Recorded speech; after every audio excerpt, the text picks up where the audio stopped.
This is a quick video on polarity and how sometimes covalent bonds can they can lead to polar bonds between atoms. So we'll start with water, H2O, and here's H2O, right? We have oxygen and two hydrogens here, and I've already drawn in their electrons with these little green dots. So let's see how water is bonded together. Water has covalent bonds, so hydrogen is an exception to the 8 electrons in the outer shell rule. Hydrogen only wants 2. Hydrogen wants 2 electrons in its outer shell. And remember, oxygen always wants 8. So if oxygen has 6 and each hydrogen has 1, each hydrogen is going to be it's going to be sharing. Oops, let's share this one with the one on the left here.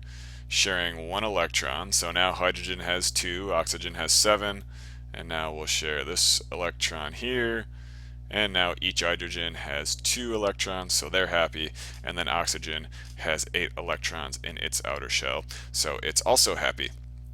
However, atoms normally do not share electrons equally. One atom is greedier than the others, and it has the electrons for a higher percentage of the time, leading to small charges, because remember, electrons have a negative charge. So if electrons are spending more time in one place than the other, then wherever they're spending a larger amount of time is going to have a slight negative charge, and then where they're not spending as much time will have a slight positive charge. So in the example of water here, oxygen, it's more electronegative, so it's going to be keeping those electrons for a higher percentage of the time. You're more likely to find those electrons around oxygen at any given time.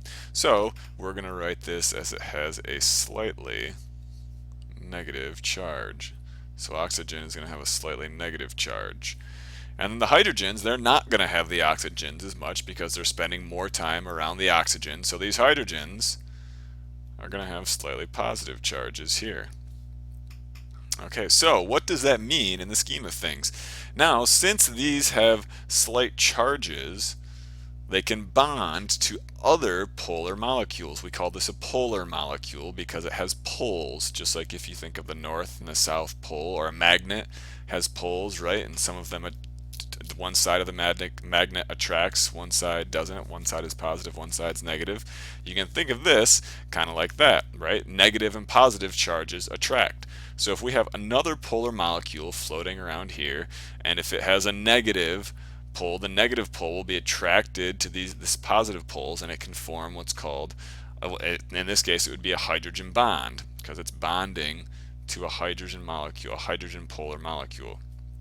So in the case of water, we have a lot of H2O roaming about. So let's say I have another water molecule down here, and there's my oxygen, and here's my 2 hydrogens.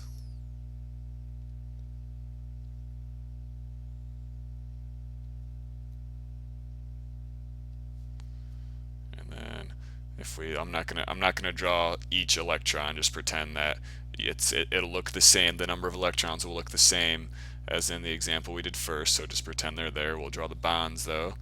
And then we know that oxygen up here will have a slight negative charge. These hydrogens will have slight positive charges.